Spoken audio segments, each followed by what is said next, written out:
오늘 아침 하나님께서 저희들에게 주시는 말씀입니다. 우리 구약 성경 134면 출애굽기 34장 1절에서 9절까지의 말씀입니다. 구약 성경 134페이지 출애굽기 34장 1절에서 9절까지의 말씀을 제가 봉독합니다. 하나님의 말씀을 경청하시기 바랍니다. 여호와께서 모세에게 이르시되 너는 돌판 둘을 처음 것과 같이 다듬어 만들라.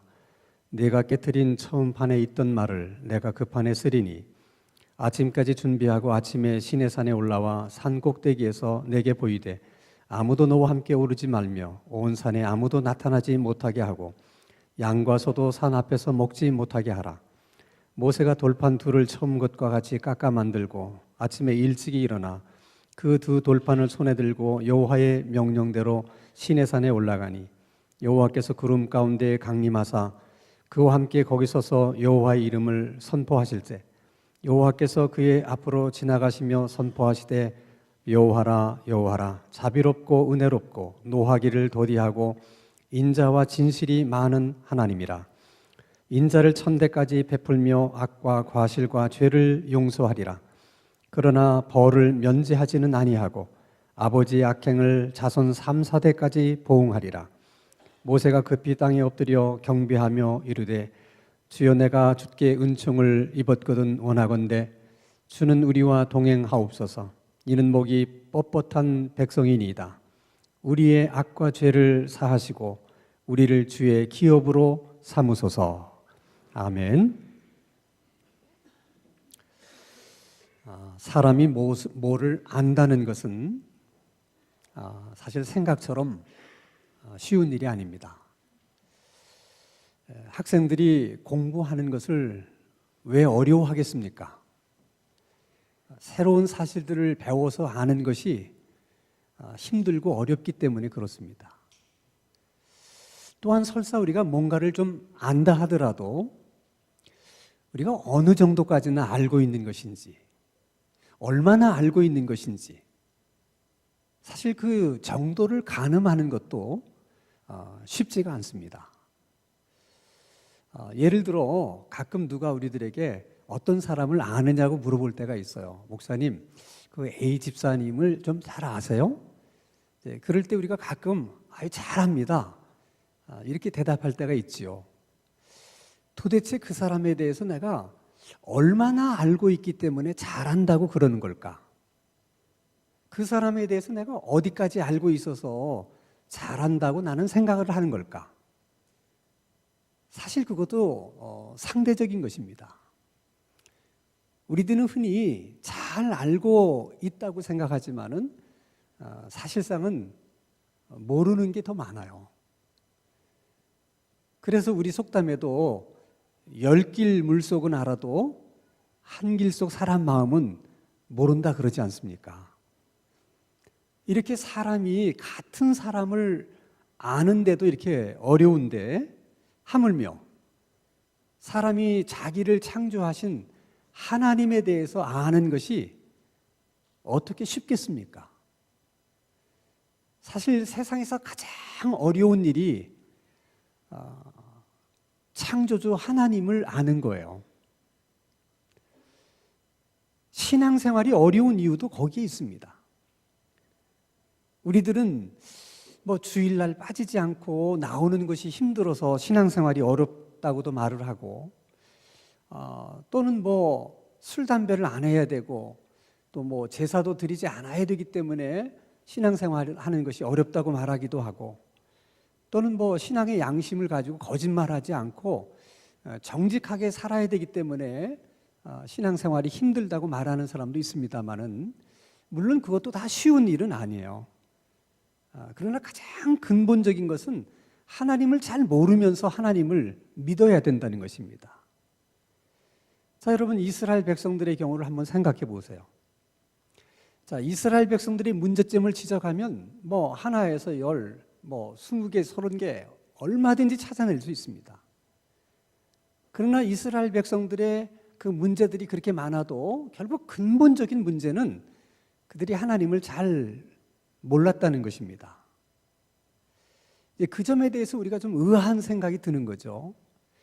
아니, 그들은 하나님이 행하시는 기적을 직접 눈으로 보고 하나님이 주시는 만나도 직접 먹었고 다 자기들이 손으로 경험해 본 사실들인데 어떻게 그런 이스라엘 백성들이 하나님을 잘 모를 수 있을까? 그게 우리는 너무 의아한 거예요. 그럴 수 있는 이유가 두 가지가 있어요. 하나님에 대한 지식이라고 하는 것은 우리가 다른 지식과 달라서 우리가 연구하고 공부해서 알 수 있는 게 아니에요. 그래서 인간의 노력이라고 하는 것 가지고는 하나님을 알 수 있는 길이 없습니다. 그래서 하나님을 알 수 있으려면 세 가지 조건이 꼭 충족이 돼야 돼요. 그 하나는 하나님 스스로가 자기를 보여주셔야 돼. 하나님은 이런 분이다 하는 것을 하나님이 스스로 말씀해 주셔야 돼. 이게 하나님의 계시예요. 근데 하나님은 무한하신 하나님이기 때문에 아무리 하나님 자신이 나는 이런 하나님이다 이렇게 보여줘도 우리가 생각 속에 그 하나님을 잡아낼 수가 없어요. 그래서 가르쳐 준다고 다 아는 게 아니에요. 본다고 다 알게 되는 것도 아니에요. 첫째는 하나님이 보여주셔야 되지만 또 하나님이 그 하나님을 알 수 있도록 우리에게 은혜를 베풀어 주셔야만 또 우리가 하나님을 알 수가 있어요. 그리고 세 번째 조건은 우리 스스로가 하나님을 알고자 하는 열심과 열망이 있어야 됩니다. 자, 하나님이 스스로를 말씀해 주시는 것, 알 수 있도록 은혜를 베푸시는 것은 하나님이 하셔야 될 몫이고 하나님을 알고 싶은 열망을 가지고 열심을 가지고 알려고 노력하는 것은 우리의 몫이에요. 근데 항상 이스라엘 백성들이 하나님을 잘 몰랐다고 하는 것은 하나님을 알고자 하는 열심과 열망이 없었기 때문에요. 왜 그런 열심과 열망이 없었느냐? 그냥 하나님은 저절로 알게 되는 하나님이라고 생각한 거예요. 근데 그렇지가 않아요. 우리가 하나님을 알기 위해서 어느 정도의 열심을 내야 되느냐? 호세아서 6장 3절 말씀을 보면 힘써 여호와를 알라.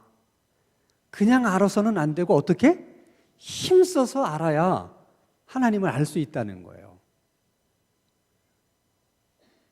또 여러분 예레미야 29장 13절 말씀을 보면 너희가 전심으로 나를 구하면 하나님을 찾을 것이요 하나님을 만나게 될 것이다.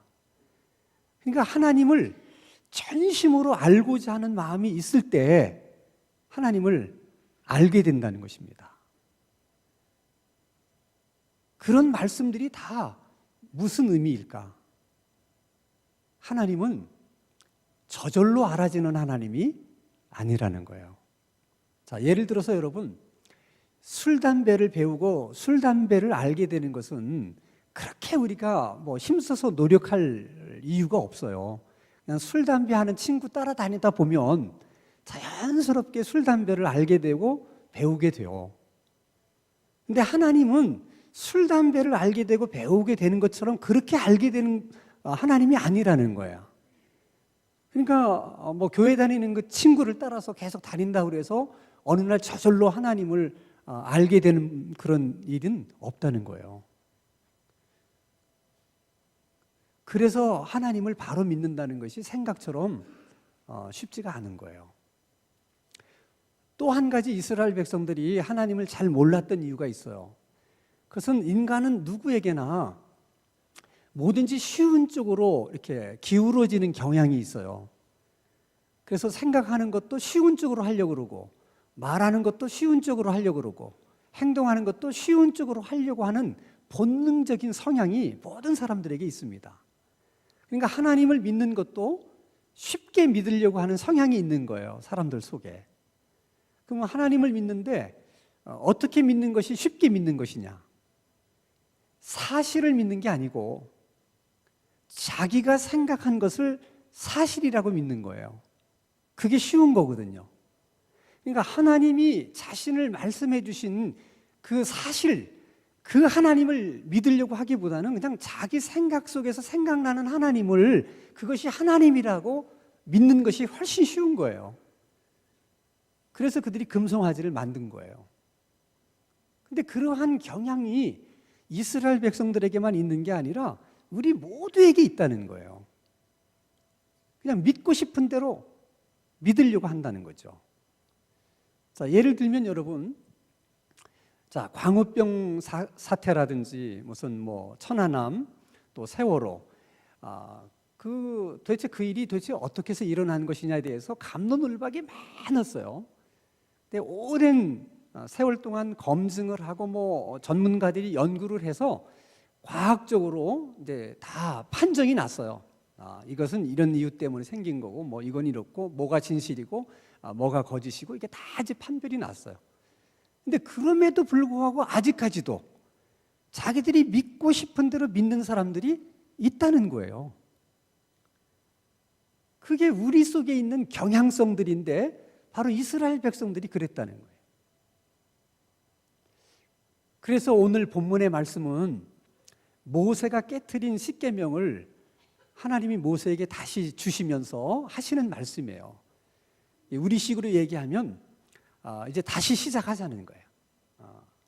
사실 하나님이 그동안 너무 속상하고 마음이 아파서 정말 이 백성들을 다 그냥 진멸해버리고 모세를 통해서 뭔가 새로운 일을 시작해 보고 싶었지만은 모세가 하나님 앞에 중보하면서 기도하는 그 기도 때문에 이제 하나님 마음을 바꾸셔서 그래, 그러면 그냥 이 백성들하고 한번 다시 시작해 보자.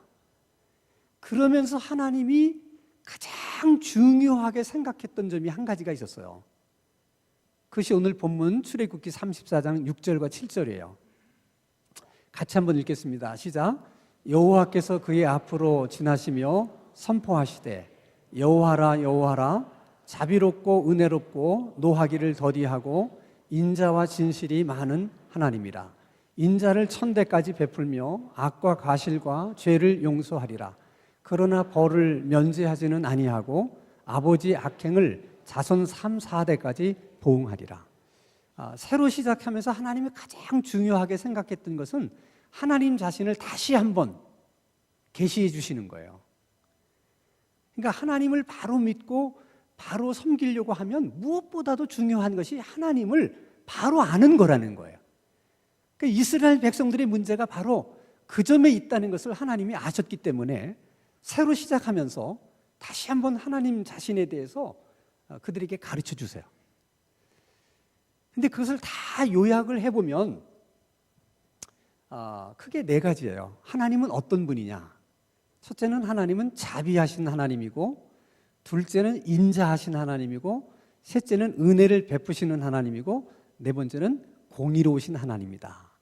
이것이 하나님이 자기 자신을 소개하신 하나님이세요. 근데 하나님의 사랑이라고 하는 것은 너무 커서 사람의 생각으로 잡을 수가 없어요. 그래서 어떤 말로도 하나님의 사랑을 충분히 설명을 해내지 못해요. 그것이 인간의 언어가 갖고 있는 정말 아픔이기도 해요. 그래서 그 자비라든지 인자라든지 은혜라든지 이 모든 것은 다 하나님의 사랑을 설명하는 것인데, 그 사랑을 설명할 수 있는 한글에 적당한 단어들이 없기 때문에 자비라는 단어와 인자라는 단어를 그냥 쓴 거예요. 근데 자비라고 하는 것은 불교에서 말하는 그런 자비가 아니에요. 이것은 하나님의 사랑인데 특별히 모성적인 사랑을 이야기하는 거예요. 예를 들면 여자가 아이를 잉태를 해요. 그리고 배 안에 아이를 10달이나 품고 있다가 산고 끝에 아이를 낳습니다. 그래서 엄마는 그 아이에 대한 그 사랑이 남다를 수밖에 없어요. 그러니까 아버지가 아무리 자식을 사랑한다고 하더라도 그 엄마의 사랑과는 본질적으로 같을 수가 없는 거예요. 그래서 이 모성적인 사랑이라고 하는 건 절대적인 것입니다. 무조건적인 거예요. 그 자식이 다른 사람을 죽인 사형수를 할지라도 엄마의 사랑에는 변함이 없어요. 하나님의 사랑이 그런 사랑이라는 거예요. 그런 사랑을 표현할 수 있는 적절한 단어가 없어서 자비라고 표현한 거예요. 인자라고 하는 것은 변함없는 하나님의 사랑을 표현한 거예요. 자, 우리가 누구를 사랑할 때는 사실 일방적이지 않잖아요. 내가 누구를 사랑하면 내가 사랑하는 것만큼 그 사람도 나에 대해서 어떤 반응을 보이고 그 사람이 내게 어떤 반응을 보이느냐에 따라서 내 사랑도 흔들리기도 하고 사랑의 궤도를 좀 바꾸기도 하고 그러잖아요. 그런데 하나님의 사랑은 그렇지가 않다는 거예요. 인간이 아무리 하나님의 마음을 아프게 하고 모질게 해도 하나님은 하나님이 하실 일을 하신다는 거야. 바꾸지 않으신다는 거예요. 변치 않으신다는 거예요. 그런 하나님의 사랑을 설명할 수 있는 이 적절한 단어가 없어서 인자라고 그렇게 표현을 한 거예요. 자, 하나님께서 정말 이스라엘 백성들을 다 진멸해버리고 모세를 통해서 새로 시작하려고 했다가 마음을 돌이키셔서 그들에게 다시 한번 기회를 주셨어요. 이런 것을 가리켜서 은혜라고 얘기하는 거예요. 근데 여러분, 사람들은 쉽게 그렇게 하지 못합니다. 한 번 배신한 사람은 또 배신할 수 있다고 생각하기 때문에 잘 믿으려고 하지 않아요. 한 번 실패했던 사람은 또 그럴 수 있다고 여기기 때문에 그런 사람을 다시 기용하려고 하지 않습니다. 예를 들면 여러분, 바울이 1차 전도 여행을 할 때 바나바와 함께 전도 여행을 떠났는데 바나바가 자기 조카 마가를 데리고 가자 그래서 같이 데리고 가요. 근데 마가는 부잣집 아들이에요. 고생해 본 적이 없이 곱게 자란 아들이기 때문에 그 전도 여행을 하면서 생각지 못했던 너무나 많은 어려움들을 겪으면서 그만 낙심이 돼서 도중에 돌아갑니다. 그때 바울이 얼마나 말렸겠어요. 너 그러면 안 된다. 네가 돌아가면 전도팀이 다 낙심하게 되고 이 전도에 대한 분위기도 이렇게 흐트러질 수도 있고 지금까지 고생을 했는데 조금만 더 고생을 하면 된다. 조금만 더 참아라. 얼마나 많이 마가를 설득했겠어요. 근데 다 만류하고 돌아간 거예요. 그게 바울에게는 큰 마음의 상처가 됐어요. 2차 전도여행을 떠나는데 다시 바울이 바나바와 가는데 바나바가 다시 조카 마가를 데리고 가자고 그래요. 그때 바울이 단호하게 노라고 얘기합니다. 안 된다는 거예요. 한 번 그랬던 마가가 이번에 안 그런다는 보장이 있냐. 이번에도 또 그렇게 하게 되면 전도 여행의 타격이 더 크다. 그래서 결국 그것 때문에 다투다가 바울과 바나바가 갈라서 버리게 돼요. 그만큼 여러분, 사람은 한 번 실망한 사람을 다시 믿는다는 것이 그렇게 어려운 거예요. 근데 하나님은 그렇지 않으세요. 그래서 하나님은 또 기회를 주세요. 그래서 여러분, 베드로가 십자가에 거꾸로 못 박혀 순교할 수 있었던 것이고 마가가 마가복음을 기록할 수가 있었던 거예요. 하나님은 그런 하나님이시기 때문에 하나님을 믿는 사람들은 어떤 경우든 스스로 자학을 한다든지 절망을 한다든지 좌절을 한다든지 그래서는 안 돼요. 왜냐하면 또 한 번의 기회를 주시는 하나님이 계시기 때문에 그런 거예요. 그래서 우리는 아무리 절망스러운 환경 속에서도 이제 내 인생 끝났다, 이런 얘기를 해서는 안 돼요. 내 생각에는 그렇지만 다시 한번 기회를 주시는 하나님의 입장에서는 그렇지 않아요. 많은 경우 내가 끝났다고 생각할 그때 하나님은 새로운 일을 시작하십니다.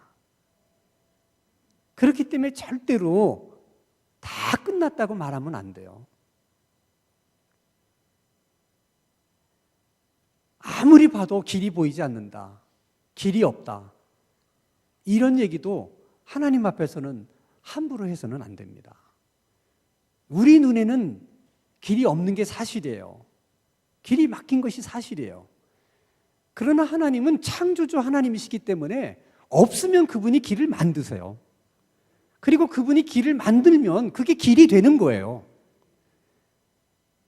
그래서 우리가 아무리 인생을 살다가 실패를 하고 또 정말 상상할 수 없는 어려움을 겪는다고 하더라도 절대 포기를 해서는 안 돼요.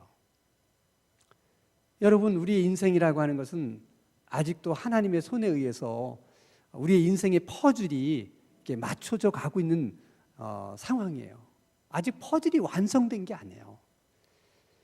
지금 작은 한 조각의 퍼즐은 나에겐 너무 고통스러운 퍼즐이에요. 이것 때문에 인생을 끝내버리고 싶어요. 그래도 하나님은 그 퍼즐을 가지고 내 인생을 완성시키려 나가시려고 하시는 거예요. 그래서 아무리 고통스럽더라도 그 퍼즐을 하나님 손에 맡겨서 내 인생의 퍼즐을 완성시키시도록 하나님을 의지해야 돼요. 그래서 우리의 인생의 퍼즐이 완성이 되고 나면 그때 내가 이해할 수 없었던 그 인생의 그 한 조각의 퍼즐이 왜 필요했는지를 그때 알게 되고 하나님께 감사하게 되는 거예요. 다시 기회를 주시는 하나님이 베드로에게만, 마가에게만 그런 기회를 주시는 것이 아니라 우리에게도 주십니다. 하나님이 그런 분이라는 거예요. 뿐만 아니라 하나님은 또 우리를 때에 따라서 이렇게 영화롭게도 하세요. 이것은 정말 생각하면 생각할수록 정말 너무 감격스러운 일이에요. 사실 피조물인 인간이 창조주 하나님을 영화롭게 해야 되는 거예요. 그게 우리의 사명이고 우리 인생의 목적이에요. 그런데도 불구하고 하나님은 때에 따라서 비천한 우리들을 하나님이 세우시고 높이셔서 우리를 영화롭게 해주신다는 거예요. 그 예를 한번 들어보겠습니다. 오늘 본문 출애굽기 34장 29절 30절 같이 한번 읽겠습니다. 시작. 모세가 그 증거의 두 판을 모세의 손에 들고 시내산에서 내려오니 그 산에서 내려올 때에 모세는 자기가 여호와 말하였으므로 말미암아 얼굴 피부에 광채가 나나 깨닫지 못하더라. 아론과 온 이스라엘 자손이 모세를 볼 때 모세 얼굴 피부에 광채가 남을 보고 그에게 가까이 하기를 두려워하더니 35절 이스라엘 자손이 모세의 얼굴에 광채를 보므로 모세가 여호와께 말하러 들어가기까지 다시 수건으로 자기 얼굴을 가리었더라. 자, 두 번째 시내산에서 하나님과 이제 대화하다가 모세가 내려왔는데 모세는 몰랐는데 모세의 얼굴에서 광채가 났다는 거예요. 이것은 여러분 좋은 화장품을 발라서 나는 광채가 아니고 그 하나님의 영광의 광채가 나는 거예요. 근데 놀라운 것은 모세가 첫 번째 시내산에 올라갔을 때는 그런 현상이 없었어요. 그 얘기는 하나님과 그냥 오래 함께 있었기 때문에만 광채가 나는 게 아니라는 거예요. 성경은 지금 그렇게 설명하고 있지만은 그랬더라면 첫 번째 시내산에 올라갔을 때도 모세가 하나님하고 대면하면서 오랜 시간 같이 있었잖아요. 근데 왜 그때는 광채가 없었어요? 이것은 하나님이 자신의 영광의 광채를 모세에게 주신 거예요. 특별히 왜 주셨는가? 하나님이 가만히 생각해 보니까 이스라엘 백성들은 정말 이거 보통 사람들이 아니에요. 그러니까 하나님 자신도 이거 다 그냥 어떻게 없애버리고 다시 시작을 하고 싶을 만큼 골치 아픈 백성들이라는 것을 하나님도 경험을 하셨잖아요. 근데 모세 때문에 지금 하나님이 마음을 돌이키시고 다시 한번 시작해보자 라고 얘기는 했지만 이런 백성들을 앞으로 모세가 이끌고 간다고 했을 때 모세가 얼마나 어렵고 힘들겠는가 하는 것을 하나님이 생각하신 거예요. 그래서 하나님의 그 영광을 모세에게 준 거예요. 자, 백성들이 모세의 얼굴을 보니까 광채가 나는데 다 두려웠다는 거예요. 이것은 마치 아주 강렬한 햇빛 속에 보이지 않았던 먼지들이 보이는 것처럼 하나님의 그 영광의 강렬한 빛에 들어가게 되면 전혀 생각하지 못했던 나의 허물, 수치, 부끄러운 일들이 다 드러나고 생각나는 거예요. 그냥 백성들이 두려워서 어떻게 할 줄을 몰라요. 그래서 할 수 없이 사람들이 큰 타월을 가져다가 모세의 얼굴을 덮어서 그 광채를 볼 수 없도록 하고 모세가 백성들하고 대화를 했다는 거예요. 그래서 이 광채를 주신 것은 하나님께서 모세에게 권위를 부여하신 거예요. 이스라엘 백성들에게 얘기하는 거예요. 모세를 함부로 해서는 안 된다. 그러면서 하나님의 영광의 권위를 그에게 부여한 거예요. 재밌는 사실은 광채가 난다는 이 단어와 뿔이 나다는 단어가 어근이 같아요. 그래서 성경에서 뿔이라고 하는 것도 권위, 힘, 능력 그렇게 해석이 돼요. 그래서 모세의 얼굴에서 광채가 나다 하는 것이 어떤 성경에는, 우리가 오늘 읽은 성경에는 그렇게 번역이 되어 있는데, 아주 오래된 옛날 성경 번역본 가운데는 모세에게 뿔이 나다 이렇게 번역한 성경도 있었어요. 그래서 우리가 잘 아는 조각가 미켈란젤로가 그 모세상을, 대리석으로 그 모세상을 만들었는데 아주 유명한 작품이에요. 근데 어떻게 만들었는지 한번 보세요. 뭐가 나 있어요? 머리에? 뿔이 났어요.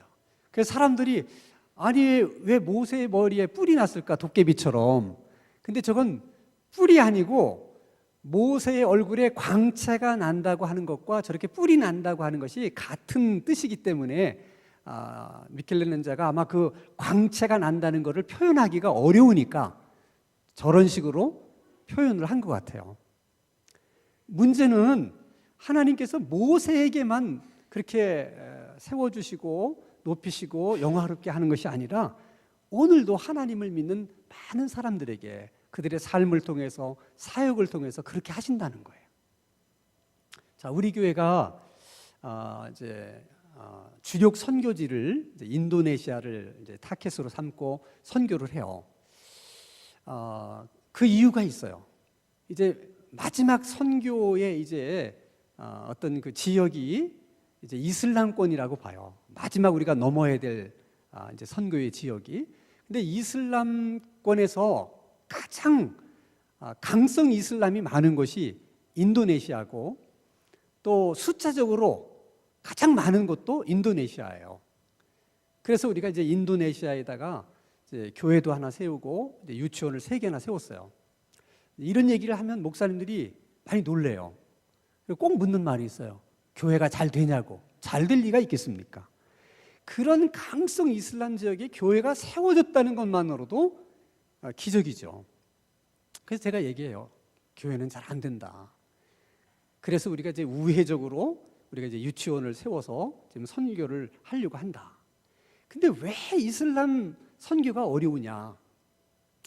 신앙이 다르기 때문도 있지만은 인도네시아는 이렇게 시골로 내려갈수록 이 블랙 매직을 하는, 우리로 말하면 무당 같은 사람들이 많아요.